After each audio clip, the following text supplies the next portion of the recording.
नमस्कार दोस्तों, स्वागत है आपका स्टडी फॉर सिविल सर्विसेज में। वीडियो को पूरा देखिए। कोई भी आपका फीडबैक है, कोई सजेशन है, तुरंत वीडियो में कमेंट करके जरूर बताइए। अच्छा लगे तो वीडियो लाइक जरूर कर लीजिए और ऐसे वीडियो लगातार फ्री में पाने के लिए चैनल को तुरंत सब्सक्राइब कर लीजिए और बेल आइकन को जरूर टैप कर लीजिए ताकि आगे भी सारे वीडियो आपको मिलते रहे। यूट्यूब में फॉलो करते हैं तो प्लीज ये वाला फ्री टेलीग्राम चैनल जरूर ज्वाइन कर लीजिएगा। सारे नोटिफिकेशन, सारे अपडेट यहीं पे आते हैं, ध्यान रखिएगा। स्टडी फॉर सिविल सर्विसेज का कोई भी पेड ग्रुप अगर आपको ज्वाइन करना है तो सिर्फ 8564880509696086089462364455 यही नंबर है हमारे, सिर्फ जहां पे कॉल या व्हाट्सएप कर सकते हैं। इंस्टाग्राम पे हमारा पेज जरूर फॉलो कर लीजिएगा, स्टडी फॉर सिविल .सर्विसेज है। ट्विटर पे हमको जरूर फॉलो कर लीजिएगा, @study for civils है। सारे क्वेश्चन अटेम्प्ट करिए और स्कोर अपना तुरंत कमेंट करके बताइए। दोस्तों नमस्कार, स्टडी फॉर सिविल सर्विसेज में आप सभी का स्वागत है। यूपीपीएससी प्रीलिम्स एग्जामिनेशन जो 2024 का होगा उसके लिए हम लगातार अभी से ही पेड क्विज के वीडियो फॉर्मेट में क्वेश्चन आंसर्स को देख रहे हैं। ठीक है, काफ़ी कह लीजिए एक्सपेक्टेड क्वेश्चंस हैं जो एग्जामिनेशन में डायरेक्टली या फिर इनडायरेक्टली पूछे जाने की संभावना है, तो इसको आप फॉलो करें। ठीक है, और यहाँ पे हम अगला वीडियो देखेंगे। और अगर आप हमारे ये जो यूपीपीएससी के पेड कोर्सेज हैं उसमें एडमिशन भी लेना चाहते हैं अपनी पूरी तैयारी के लिए, तो डिस्क्रिप्शन बॉक्स में देखिए कॉन्टैक्ट डिटेल्स हैं, उस पर कॉन्टैक्ट करिए, आपको वहाँ से पूरी इन्फॉर्मेशन दे दी जाएगी और आप एडमिशन ले सकते हैं। तो बिना किसी देरी के पहला क्वेश्चन आज का देखेंगे, स्टार्ट करते हैं। कहा जा रहा है 30 और 31 अगस्त 2023 को भारत अफ्रीका अंतर्राष्ट्रीय बाजरा सम्मेलन किस देश में आयोजित किया जाएगा। तो यहाँ पे एक चीज़ ये ध्यान दीजिएगा, इंटरनेशनल ईयर ऑफ मिलेट्स, ठीक है, इसको घोषित किया गया था किसको, 2023 वर्ष को। ठीक है, ये ध्यान रखिएगा, ये शायद अभी किस एग्जामिनेशन में पूछ भी लिया गया था। ठीक, तो यहाँ पे यूएन के द्वारा कुछ ईयर्स को डेजिग्नेट किया जाता है कुछ स्पेसिफिक पर्पस के लिए, तो उसी में से इंटरनेशनल ईयर ऑफ मिलेट्स 2023 जो है वो चल रहा है। तो उसी क्रम में भारत की जो मिनिस्ट्री ऑफ एग्रीकल्चर है और ये आपका केनिया का जो मिनिस्ट्री ऑफ एग्रीकल्चर है उस देश का, तो इन दोनों के कोलैबोरेशन से एक इंडिया अफ्रीका मिलेट्स कॉन्फ्रेंस आयोजित की जाएगी 30 से 31 अगस्त 2023 में ही केनिया में ही। ठीक, तो ध्यान रखेंगे विकल्प बी। 6 से 14 जुलाई 2023 तक इमर्जिंग पीस मेकर्स फोरम, इसका दूसरा संस्करण कहाँ पर आयोजित किया गया ये बताना है। तो देखिए एक ऑर्गेनाइजेशन है मुस्लिम काउंसिल ऑफ एल्डर्स और एक दूसरी बॉडी है World Council of Churches and Rose Castle Foundation. तो इनके कोलैबोरेशन से ये बेसिकली पीस कीपिंग की दिशा में, है ना, एक प्रकार का आयोजन है, तो जिसमें कुछ यंग मतलब एज के लोग जो हैं वो सम्मिलित होते हैं, तो उसी से संबंधित ये एक कॉन्फ्रेंस टाइप का है। तो इसका पहला एडिशन हुआ था 2017 में लंदन में। ठीक है, और अभी रिसेंटली जो है दूसरा हुआ है, तो इस तरह की न्यूज़ भी कई बार कवर कर ली जाती हैं। तो दूसरा वाला जो आयोजित हुआ है ये जेनीवा में हुआ है। ठीक है, तो ध्यान रखेंगे, लोकेशन है ना, इतने मतलब लोकेशन की ही इंपॉर्टेंस है इसमें, इसको ध्यान रखेंगे। नेक्स्ट है, हाल ही में ब्रिटिश ग्रैंड प्रिक्स 2023 किसने जीता है। तो ये जो ये होता है ना आपका रेसिंग वाला गेम जो होता है, फार्मूला रेसिंग, ठीक है, तो उसी का आयोजन है ये। तो इसको जीता है ये मैक्स वर्स्टैपेन ने। ठीक है, ऑप्शन सी को चुनेंगे। हाल ही में किस संस्थान के शोधकर्ताओं ने हिंद महासागर में गुरुत्वाकर्षण होल की खोज की है। तो इंडियन ओशन रीजन में अभी रिसेंटली ये इंडियन इंस्टीट्यूट ऑफ साइंस जो बेंगलोर में है, यहाँ के साइंटिस्ट ने एक ग्रेविटी होल जो है इसकी कह लीजिए डिस्कवरी की है। बेसिकली क्या है, एक ऐसा रीजन है कि जहाँ पे ग्रेविटेशनल पुल जो होता है सिग्निफिकेंटली कह लीजिए लोअर है कंपेरिजन टू जो उसके अदर एरियाज हैं। ठीक है, इस न्यूज़ को थोड़ा डिटेल में हो सके तो सर्च करके पढ़ लीजिएगा। तो यहाँ पे विकल्प हम बी को चुनेंगे। कनाडा ओपन बैडमिंटन 2023 में पुरुष एकल का खिताब किस भारतीय खिलाड़ी ने जीता है। तो इसमें ध्यान रखेंगे बैडमिंटन का चैंपियनशिप है कनाडा ओपन और इसमें भारत की तरफ से जो है लक्ष्य सेन जो है इन्होंने जीता है और इन्होंने ये चाइना के एक प्लेयर हैं ली शिंग करके उनको हराया था। नवंबर मंथ यानी कि नवंबर के महीने में वर्ल्ड हिंदू कांग्रेस 2023 कहाँ आयोजित किया जाएगा। तो एक संस्थान है वर्ल्ड हिंदू फाउंडेशन करके, उनके द्वारा अभी रिसेंटली अनाउंस किया गया था कि जो तीसरी ये कॉन्फ्रेंस है जो है विश्व हिंदू सम्मेलन, इसको हिंदी में जो है कह रहे हैं, तो इसका आयोजन होगा इस बार जो है यहाँ बैंकॉक में। ठीक है, थाईलैंड, विकल्प ए को चुनेंगे। नवंबर मंथ हो सके तो ध्यान रखिएगा। ये बड़ा इंपॉर्टेंट क्वेश्चन है, इसको ध्यान से देखिएगा। हाल ही में किस देश ने अपना स्वदेशी open source desktop operating system जारी किया है जिसे ओपन काइलिन नाम दिया गया है? तो जैसे आप कंप्यूटर्स यूज़ करते हैं तो उसमें जो ऑपरेटिंग सिस्टम होता है मोस्टली या तो आप विंडोज़ यूज़ करते हैं या फिर जैसे एप्पल का है वो ये मैक वाला यूज़ करते हैं, ठीक है। तो क्या है कि अब इसमें डोमिनेंस यूएस की ज़्यादा है क्योंकि ये सारी की सारी यूएस बेस्ड कंपनी है। तो उसी से डिपेंडेंसी को कम करने के लिए चाइना ने जो है अपना एक ऑपरेटिंग सिस्टम लॉन्च किया है जिसका नाम है ओपन काइलिन 1.0, ठीक। ध्यान रखेंगे, इंपॉर्टेंस है, मतलब इसका काफ़ी रहेगा आने वाले दिनों में। तो यहाँ पे सी को चुनेंगे और हो सके तो थोड़ा ओपन सोर्स का कॉन्सेप्ट जो होता है ना, इसको देख लीजिएगा थोड़ा। हाल ही में किस देश ने भारत को स्टील्थी यूनिकॉर्न नोरा 50 इंटीग्रेशन मास्ट, इस पूरे नाम को देखेंगे, इसको निर्यात करने की घोषणा की है? तो ये बेसिकली जापान एक्सपोर्ट करेगा इंडिया को। ये एक प्रकार की टेक्नोलॉजी है जो कि मोस्टली इसमें देखेंगे जो शिप्स वगैरह होते हैं उसमें यूज़ किया जाता है। इसकी जो जैसे कि रेडार में ये हमारे शिप हैं वो नहीं आए हैं, ठीक है। तो एक तरीके की कह लीजिए जो सीक्रेसी या हमारे कोई भी शिप की जो गुप्त क्षमता है ना, किसी के रेडार सिस्टम या ट्रैकिंग सिस्टम में आने की वो कम हो जाती है। तो उसी से संबंधित एक ये प्रणाली है जो कि जापान एक्सपोर्ट करेगा इंडिया को। हिस्टोरिकल बुक्स अक्सर पूछी जाती हैं, उसमें से एक है द फिलॉसफी ऑफ बॉम्ब, है ना। ये बॉम्ब होता है बेसिकली BOMB। तो इसके लेखक हैं ये भगवती चरण वोहरा। एक अन्य पुस्तक है एन एक्स्ट्रा ऑर्डिनरी लाइफ, तो ये किसकी जीवनी पर आधारित है? तो भारत के पूर्व रक्षा मंत्री रहे और गोवा के चीफ मिनिस्टर मनोहर पारिकर जी, उनके ऊपर ये आधारित पुस्तक है। सोमवंशी, जिसको कि केसरी भी कहा जाता है, इस राजवंश के मारकटा केसरी यानी कि शासक का नाम है, इनके द्वारा बाराबती किले का निर्माण कहाँ पर करवाया गया था ये बताना है। तो ये सब राजवंश जो है आप देखते हैं जो वर्तमान उड़ीसा है वहाँ के क्षेत्र में हुआ करता था। तो कटक में बाराबती फोर्ट का निर्माण करवाया गया, ये काफ़ी फेमस है, पूछा जाता है अक्सर, ठीक है। अराउंड 985 AD के आसपास का टाइम पीरियड है, ठीक। तो डी विकल्प को चुनेंगे। पिछड़ी जाति आयोग के प्रथम अध्यक्ष कौन थे ये बताना है। तो आर्टिकल ये पढ़िएगा आप लोग 340, ठीक है। तो उसी के कह लीजिए प्रावधानों से संबंधित एक first backward classes commission setup किया गया था इंडिया में प्रेसिडेंशियल ऑर्डर के द्वारा 1953 में, ठीक। तो इस आयोग के अध्यक्ष थे ये आपका काका साहेब कालेकर, है ना। ऑप्शन बी को चुनेंगे। जयपुर के महाराजा सवाई जयसिंह ने वेधशाला नहीं बनवाई थी इनमें से किस स्थल पे? तो इसमें 18th सेंचुरी के टाइम पीरियड में महाराजा जयसिंह सेकंड थे, है ना। यहाँ पे जो इनका नाम लिखा है ये आपका राजपूत रूलर थे, ये किंगडम ऑफ अंबर जो है इसके रीजन में, ठीक। तो इन्होंने 5 ऑब्जर्वेटरीज बनवाई थी जिसको कि आप जंतर मंतर के नाम से जानते हैं, ठीक है। जैसे दिल्ली वाला काफ़ी फेमस है।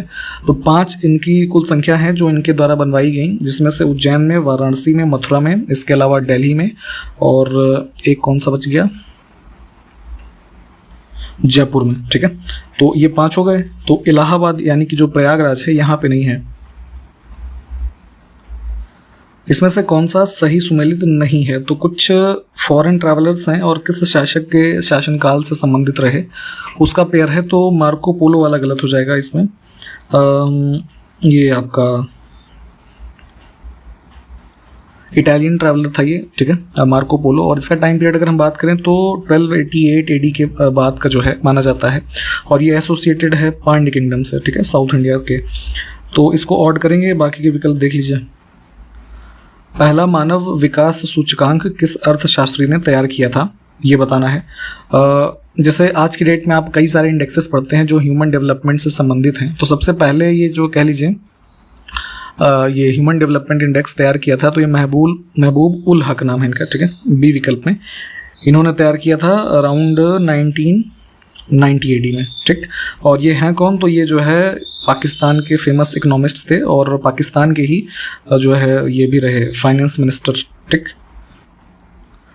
अब इसमें देखें कुछ फिजिकल क्वांटिटी है और उसके यूनिट्स, है ना, उसका पेयर कौन सा सुमेलित नहीं है। तो स्टार्टिंग के 3 तो ठीक हैं। सरफेस एंगल का स्टेरेडियन दिया है, ये वाला गलत हो जाएगा।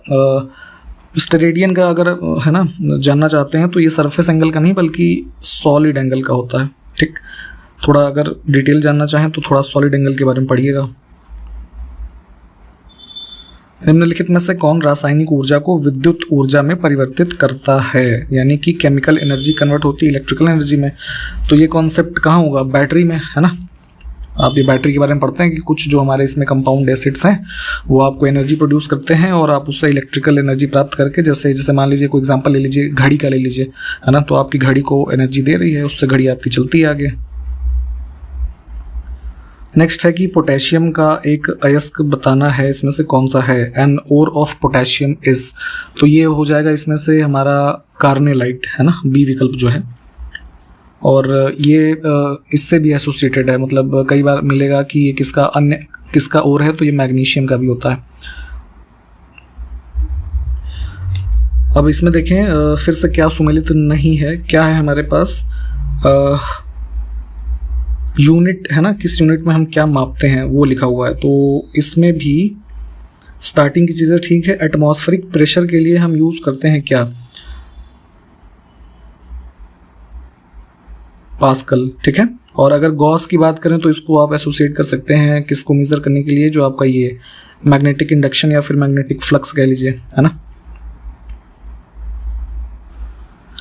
नेक्स्ट है हाली पद्धति इसमें से किस चीज़ से संबंधित थी।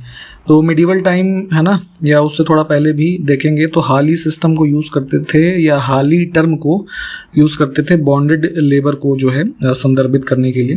बेसिकली इसमें क्या होता था कि हाली सिस्टम में कोई एक पर्टिकुलर व्यक्ति एक बॉन्डेड लेबर की तरह, बंधुआ मजदूर जिसको कह सकते हैं आप, है ना, की तरह काम करता था किसी अन्य व्यक्ति के खेतों में, ठीक। और जैसे इसके लिए अन्य शब्द जैसे होते हैं ये बेगार, है ना, या सागरी भी बोलते थे, ठीक है, या जीथम बोलते थे। ये कई सारे टर्म हैं, हो सके तो सबको ध्यान रखेंगे। अंतिम मुगल बादशाह औरंगजेब के बारे में बात हो रही है कि उसने दक्षिण में जिन 2 राज्यों को विजय किया वह कौन से थे। तो बीजापुर और गोलकुंडा को चुनेंगे हम, सी ऑप्शन को, ठीक है। ये काफ़ी मतलब देखेंगे स्टार्टिंग में, है ना, अपने फादर के टाइम पे ये इधर का ही जो है वो था, कह लीजिए गवर्नर था या कमांडर इन चीफ था इसी दक्कन के रीजन में। और अपने शासनकाल में इसके पतन के समय भी देखेंगे तो अपने इस मैक्सिमम जो रिसोर्सेज थे उसने दक्कन को रीजन को कॉन्कर करने में समाप्त किए। तो बीजापुर को एनेक्स किया गया जो है ये स्पेसिफिकली अगर ईयर की बात करें तो 1686 में, और गोलकुंडा की बात करें तो ये इसमें एक साल बाद 1687 में, ठीक है। अब इसमें देखिए कुछ माउंटेनियस पासेस हैं और उसके रेफरेंस में क्या सुमेलित नहीं है। तो जैसे इंडिया में आप पढ़ते हैं, है ना, रोहतांग पास हो गया, सेला पास हो गया, ये सब जो तमाम हैं, तो उसी प्रकार से ये इंटरनेशनल जो यहाँ पे पासेस हैं उसमें से स्नेक पास के लिए चाइना लिखा है, ये गलत हो जाएगा। ये इसको अगर एसोसिएट करना चाहेंगे आप तो लोकेशन इसकी इंग्लैंड है, यूरोप में। इसमें देखें क्या सुमेलित नहीं है। कुछ ब्रिटिश टाइम पीरियड के इवेंट्स हैं जिसके ईयर लिखे हुए हैं। तो कलकत्ता में एक मुस्लिम मदरसा कॉलेज एस्टैब्लिश किया गया था फॉर द पर्पस ऑफ ये स्टडी ऑफ मुस्लिम लॉज और जो रिलेटेड सब्जेक्ट्स थे उनसे, उसके लिए। तो ये 1780 में एस्टैब्लिश किया गया था, है ना। कई बार 80 या 81 भी मिलता है, एक बार इसको कंफर्म करें। और वॉरेन हेस्टिंग्स को जानते होंगे आप, इनके टाइम पीरियड का है। तो पहला ही गलत था, बाकी के जो है वो ठीक है।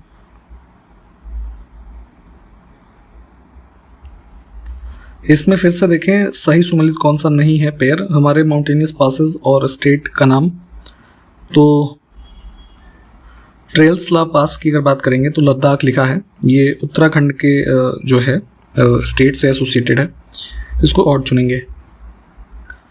फिर से क्या सुमेलित नहीं है, वाटरफॉल्स हैं और स्टेट का नाम। तो अगाया गंगाई वाटरफॉल जो है कर्नाटका में नहीं है, ये हमारे ईस्टर्न घाट का पार्ट है और तमिलनाडु में इसकी लोकेशन है।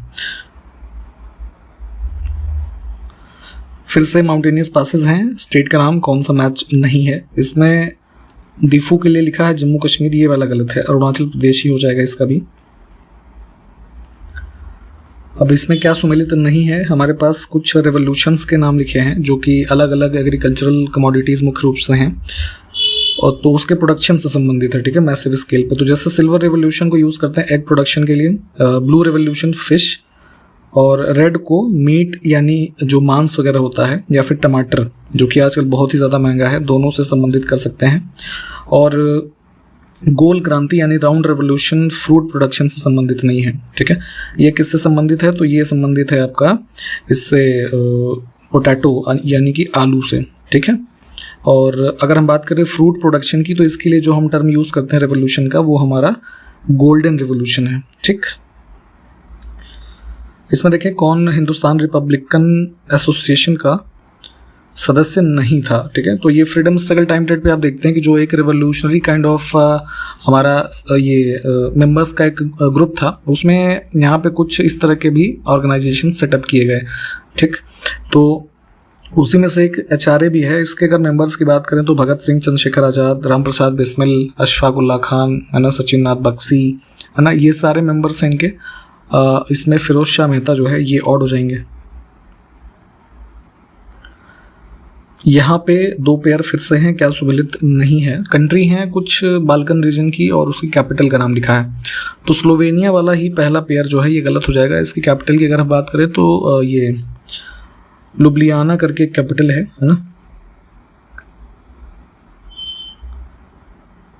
अब है बोर्ड ऑफ कंट्रोल की स्थापना किस अधिनियम के अंतर्गत की गई थी? तो ईस्ट इंडिया कंपनी जब यहाँ पे, है ना, रूल करने लगी, तो उनके जो फंक्शंस थे एज ये ट्रेड फंक्शन और पॉलिटिकल एक्टिविटीज जो थी उसको सेपरेट किया गया था पिट्स इंडिया एक्ट 1784 के द्वारा। उसी में से जो ये बोर्ड ऑफ कंट्रोल नाम की बॉडी बनाई गई, तो ये मैनेज करती थी कंपनी के जो ये आपके कह लीजिए पॉलिटिकल एक्टिविटीज़ थे उसको रेगुलेट करती थी।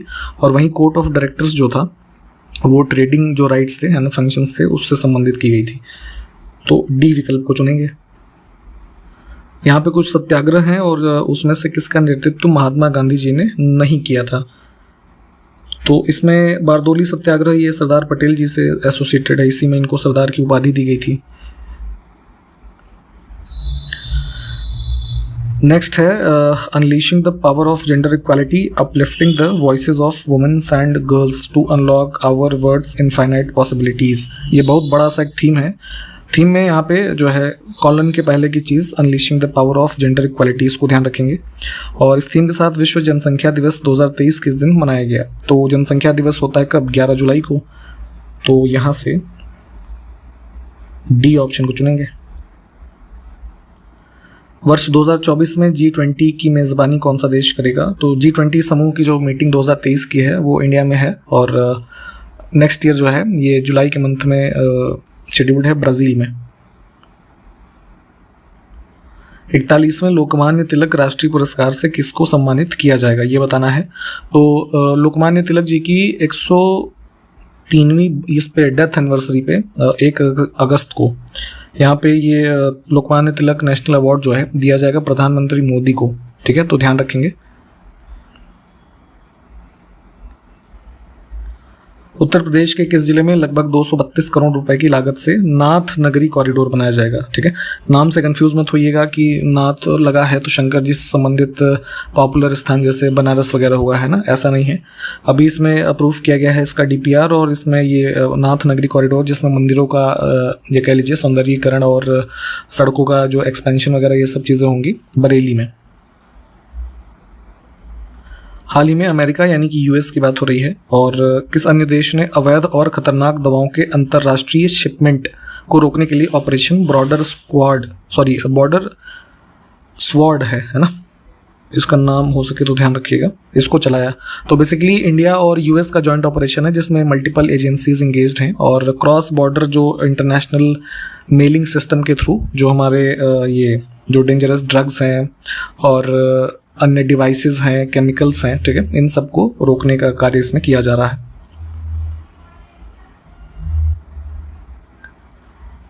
छह जुलाई 2023 को रिजर्व बैंक ऑफ इंडिया ने राज्य वित्त सचिवों का 33वां सम्मेलन कहां पर आयोजित किया? तो स्टेट फाइनेंस सेक्रेटरीज का एक कॉन्फ्रेंस हुआ है मुंबई में। हाल ही में जारी गोल्डमैन सैक्स की रिपोर्ट के अनुसार भारत किस वर्ष तक विश्व की दूसरी सबसे बड़ी अर्थव्यवस्था बन जाएगा? तो ये US का ही एक संस्थान है, कंपनी कह लीजिए, गोल्डमैन सैक्स सिक्योरिटी टाइप का। तो इन्होंने रिपोर्ट एक दी है कि इंडिया जो है 2075 तक, है ना, काफ़ी लंबा समय है, तब तक जाकर के सेकेंड लार्जेस्ट इकोनॉमी बन जाएगा इंडिया में, ठीक है। US को भी क्रॉस कर लेगा। तो उस समय कुछ इनका आइडिया है कि चाइना फर्स्ट होगा, इंडिया सेकेंड। तो इसमें ईयर ध्यान रखेंगे। हाल ही में राष्ट्रीय मत्स्य किसान दिवस 2023 किस दिन मनाया गया? नेशनल फिश फार्मर्स डे, तो ये होता है 10 जुलाई को। सी को चुनेंगे। नेक्स्ट है, आयरलैंड में आयोजित किए गए विश्व तीरंदाजी युवा चैंपियनशिप 2023 में भारत ने कुल कितने पदक जीते हैं? तो ये ध्यान रखना है कि इसमें जो हमारा ये आर्करी चैंपियनशिप हुआ है ये आयरलैंड में हुआ है, लोकेशन इंपॉर्टेंट है, और कुल 11 मेडल्स जो है इसमें जीते गए हैं। यहाँ पे इसकी क्लासिफिकेशन देख लीजिए थोड़ी सी। ठीक, तो यहीं पे इस वीडियो को हम समाप्त कर रहे हैं। इसके आगे से हम अगले वीडियो में कंटिन्यू करेंगे। ठीक है, मैप वाले क्वेश्चंस प्लीज़ मैप में लोकेट कीजिएगा, और जो इन क्वेश्चंस को पूछा गया हो अगर तो उसको कमेंट करके बताइए। हम कंटिन्यू करते हैं नेक्स्ट वीडियो में। तब तक के लिए नमस्कार, जय हिंद।